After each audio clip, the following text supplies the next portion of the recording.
In today's video, we are taking a look at MediaPlace. This is a tool that will help you organize your media on a Mac or Windows device.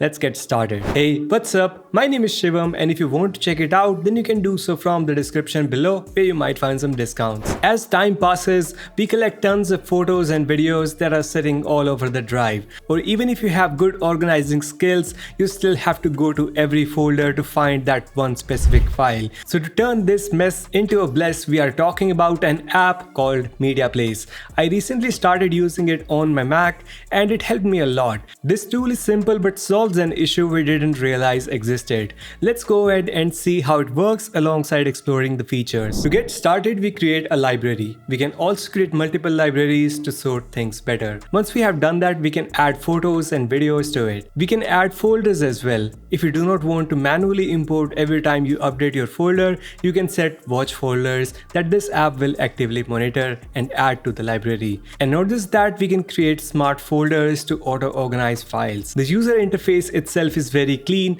We have media at the center, libraries and other places at the left side, and the file info at the right side. When you select a photo, it gives us all the info about the media like resolution, date, size, etc. We can also rate it, add tags, notes, and even see the color palette. This is handy. When a media is selected, we get these options on the sidebar, that is info, edit, compress, and upscale. Inside edit, we have a bunch of options to quickly process the photo. For those who just need a quick edit, these tools will suffice. Here we can add elements like text, images, shapes, etc. We can transform the image. We can remove the background with the help of AI, and it's unlimited removal, so you can do as many photos as you like. If it missed, then we can fine-tune the selection with the help of brush. Other than that, we can blur an area and convert it to other formats, though it's quite limited to PNG, JPEG and WebP. And from below, we can do basic adjustments like brightness, contrast, etc. and applying the filters from here. When we are done, we can save the image. The same goes with the videos. We can convert, change quality, resize, add transitions,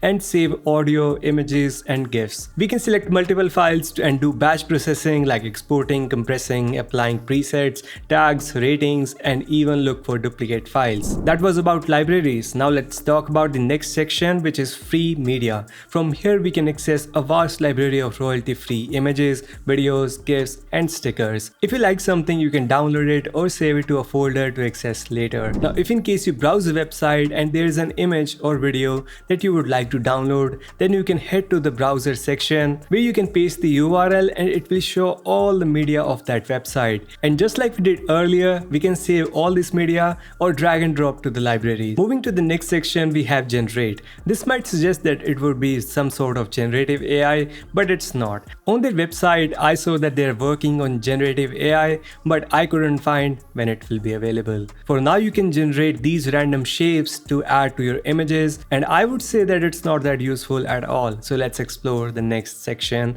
of the app, which is slides. If you liked it so far, then make sure to leave a like on this video. Here in slides, we can create image slideshows, though it is limited to images only. However, if you want to make a quick slides, then this could be useful for that. After adding the images, you can do all basic stuff you could think of, like adding transitions, text, music, caption, etc. After you are done, you can export that to a video. With that, we have covered all the features of this app. Now talking about the pricing, it was available on appsumo from where I bought it, but now it is not. However, they are still offering the lifetime deal for $57 on their website. Soon they are going to add AI features too, and then they are going to raise the price to hefty $149 per year. For now, $57 still feels a bit expensive for what it does, but for me, $147 per year for this tool doesn't make sense. It will only if they add godly level of AI features. If you want to check it out, then you can do so from the description below.